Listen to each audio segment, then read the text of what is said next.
Good evening, I'm Patricia Vallone with a CTV News update. A local lawmaker sponsors emergency legislation to stop what's being called landlord retaliation. The county council recently enacted a rent stabilization measure that would cap tenant payments over the next year. But council member Crystal Oriatha says that some property managers are apparently trying to get around the law before it takes effect. Oriatha says that she's received numerous calls from seniors who are worried about landlord retribution that prompted her to introduce an emergency measure, CB 51. We wanted to create emergency legislation that, one, made it very clear that you cannot retaliate against a tenant for, one, making sure that you have to follow this law, and then secondly, making a process for actually approving exemptions so that different landlords couldn't just find themselves exempt on their own, but actually creating a formal process for it. And Oriatha says that she believes that it will have enough votes to get the emergency legislation passed. The Maryland Attorney General's office releases a 456-page report detailing an investigation into decades of sexual abuse and cover-ups in the Archdiocese of Baltimore. The years-long investigation identified more than 600 victims of child abuse and 158 Catholic priests accused of abuse over decades. According to court documents, it includes 43 priests who were never publicly named by the Archdiocese, and claims of accused priests being moved to new locations without warning that they might pose a threat. David Lorenz heads the Maryland Survivors Network of those abused by priests, commonly known as SNAP. We spoke with him this morning just prior to the release of the report. Finally, we've got justice. We're going to see justice. The report's coming out, and we will feel the vindication and just the weight coming off of us is just unbelievable, in the sense that we've been carrying this load on our shoulders for decades. And finally, someone's going to say, no, it's not your load. It belongs somewhere else. It belongs at the foot of the diocese.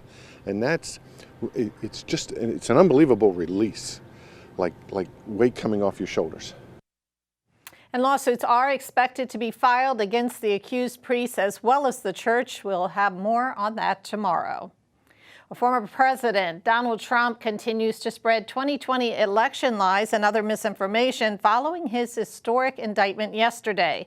In a New York City courtroom on Tuesday, Trump pleaded not guilty to 34 felony criminal charges for falsifying business records. The Manhattan District Attorney, Alvin Bragg, says Trump repeatedly made false statements to cover up crimes related to the 2016 presidential election. After his appearance in court yesterday, Trump went back to Mar-a-Lago, his Florida resort, where he gave a speech slamming Bragg. Spend time there today, as you possibly read, with a local failed district attorney charging a former president of the United States for the first time in history on a basis that every single pundit and legal analyst said, there is no case. There's no case. They kept saying, there's no case.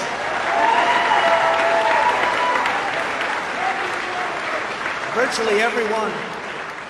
But it's far worse than that, because he knew there was no case. That's why last week he delayed for a month and then immediately took that back and threw this ridiculous indictment together. Trump, executives at the publishing company American Media Incorporated, Mr. Cohen, and others agreed in 2015 to a catch and kill scheme. That is, a scheme to buy and suppress negative information to help Mr. Trump's chance of winning the election. As part of this scheme, Donald Trump and others made 3 payments to people who claimed to have negative information about Mr. Trump. And Trump is the only president in American history to ever be indicted on criminal charges. Meantime, lawmakers are continuing to weigh in on Trump's arraignment. This was the scene yesterday as the former president's motorcade made its way to the courthouse in Lower Manhattan. Trump waved to supporters on the way to being fingerprinted, booked, and arraigned. CTV spoke with Congressman Steny Hoyer to get his thoughts on the historic event and what it means.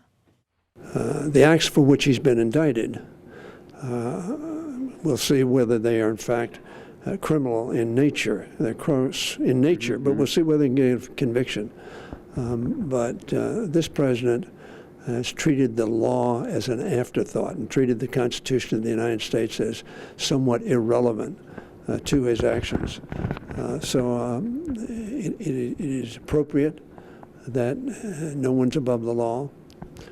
Everybody is entitled to a presumption of innocence. Mm-hmm. He's entitled to his day in court, and we will see what happens. As for Trump's run for the White House, he's still able to conduct business as usual while any legal challenges play out. Well, Frederick County Sheriff Charles Jenkins finds himself on the wrong side of the law tonight. He's been indicted for a scheme to illegally acquire machine guns. Jenkins allegedly conspired with gun store owner Robert Kropp to purchase the weapons. The conspiracy reportedly occurred from 2015 to 2022. The two are accused of falsifying documents to purchase machine guns through the Frederick Sheriff's Office. Both men face more than 5 years in jail if convicted. And you are watching CTV News. I'm Patricia Vallone. We will be back in just a moment. What if there was a place where every kid got a chance to be great? The Hershey's believe learning shouldn't have a price. Everything we need is taken care of.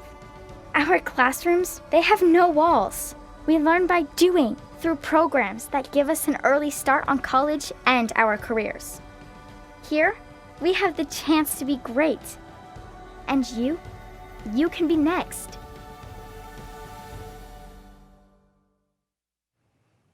Welcome back. The Fraternal Order of Police is calling for the removal of a top official in the Maryland Attorney General's office.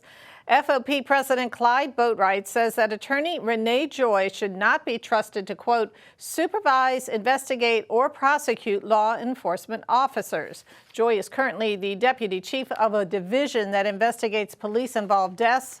Boatwright claims that Joy committed prosecutorial misconduct during the trial of Prince George's Lieutenant Richard Talent in 2019. Talent was recently granted a new trial. The Attorney General's office says that Joy has done her job with integrity for 16 months and has done nothing to warrant removal.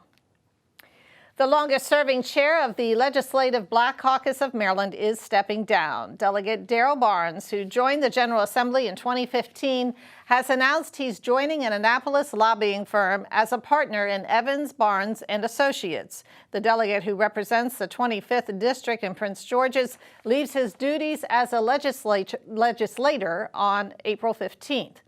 Barnes says it wasn't an easy decision and that he'll miss the people that he's worked with over the years. Under Maryland law, former members of the General Assembly cannot lobby the General Assembly until 1 year after they leave office.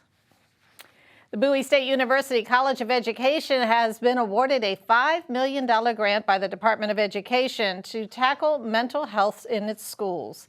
The grant was announced during a roundtable discussion this morning with Congressman Steny Hoyer. The goal is to diversify and increase the number of mental health providers targeting 3 areas of the state, where we are training our current school counselors to be culturally sustaining and culturally responsive and providing support for our students and going into 3 high needs learning school systems: Anne Arundel County, Montgomery County, and Prince George's County.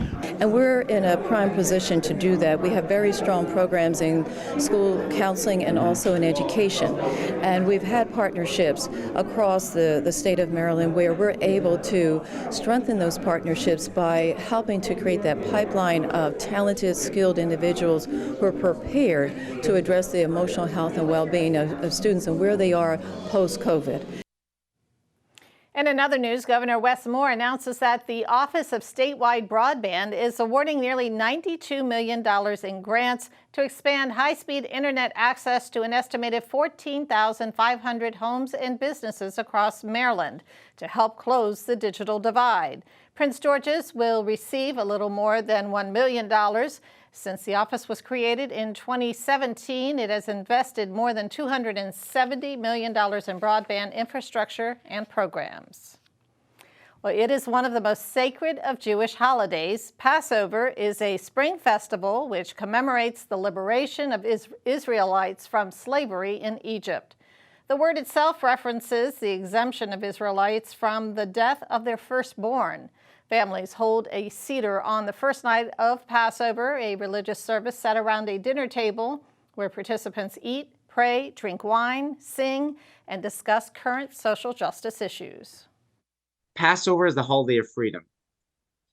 We're celebrating our liberation, the Jews leaving Egypt thousands of years ago. But what we forget sometimes is that we have our own insecurities, our own exiles, and our own hang-ups that don't allow us to break free and to live our true lives and to express our fullest authentic selves. And that's the message of Passover. And Passover begins at sundown tonight. It lasts 7 or 8 days, depending on local customs or traditions. Still ahead here, sports with Simon Buggs. We'll be back right after the break. Hey everybody, and coming up soon, Wise High School baseball coach Marcus Howe speaks on why he believes his team has started the season off so well, and a certain role player for the Wizards makes the most out of being inserted into the starting lineup. Stay right there. Distracted driving is dangerous, but some people just can't seem to help themselves. There's the steering wheel propper, the sneak-a-peeker, the fast roller, the nightlighter. And it's not long until they become the fender benderer, the got-a-ticketer, the veering off the road, the driver who kills someone. Enough with the phones already. Just put them down.